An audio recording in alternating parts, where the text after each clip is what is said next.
Ian Rush reflects on where it all went wrong for him at Elland Road.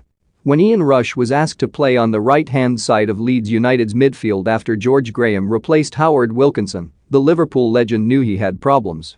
Rush, then 34, had moved to Elland Road in the summer of 1996 at the end of a glorious Anfield career which harvested a club record 346 goals over 2 spells. The former Wales striker rejected offers from Sunderland and Manchester City to join Leeds on a 2-year contract with the lure of being groomed as Wilkinson's eventual successor. The plan, however, went badly awry when Sergeant Wilco was sacked just 5 games into the season and replaced by Graham, the uncompromising ex-Arsenal boss. Rush remembered, Howard was an incredibly astute manager and had guided Leeds United to the First Division title in 1992.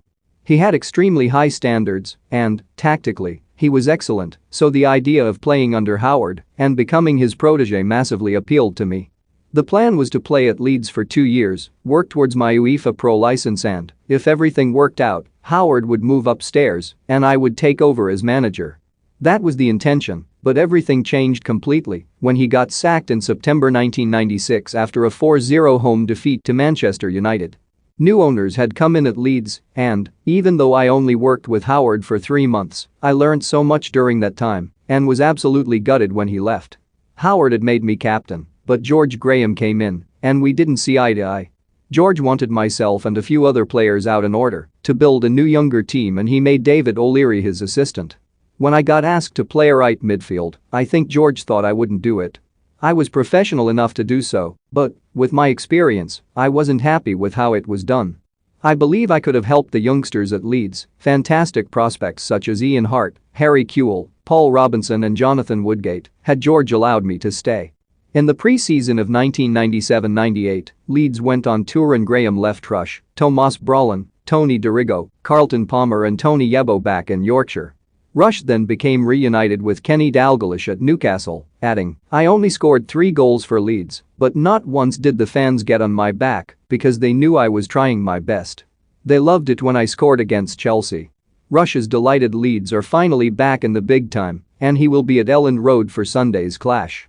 The 59-year-old added, "Leeds are a great club and always will be, with fantastic supporters who deserve to be in the Premier League. Last season, they finished 9th and I was at Anfield when they gave Liverpool a brilliant match. Any team going to Elland Road is in for one hell of a game and I'm expecting goals this weekend because neither team will change their way of playing. Hopefully everyone can go home afterwards, regardless of the score, and say that was a cracking football match. I think there's every possibility that will happen." Rush believes Jurgen Klopp's side could yet emerge as title challengers this season, adding, "Manchester City are obviously the team to beat. Liverpool are the underdogs, but they like that, and having Joe Gomez, Jordan Henderson and Virgil van Dijk fit again is like signing 3 new players. If they can stay fit, there is no reason why Liverpool can't challenge for the title. I know Leeds owner, Andrea Radrizzani, and they will be looking towards Europe in the coming seasons. You've got the top 4 teams, but there will always be a surprise somewhere, why not Leeds?" Patrick Bamford had an excellent season last year and I rate him very highly. He has not only scored goals in the Premier League, but his work rate is fantastic. He's just the sort of player Marcelo Bielsa loves as he puts the opposition under pressure. Defenders like to think they can play and won't boot the ball into the stands anymore. I'd have loved to have played now because I'd score all the time and most of my assists would probably come from opposition defenders. Klopp, meanwhile, recently confirmed that Liverpool are in talks to extend Mohamed Salah's contract, which has less than 2 years left to run. The 29-year-old Egyptian striker is already one of the highest earners at Anfield and a new deal would make him the best paid player in the club's history. Rush added, "Everyone wants Salah to stay and I think there is a good chance he will because if he goes anywhere else, he won't get the support he gets now. Other supporters might like him, but Liverpool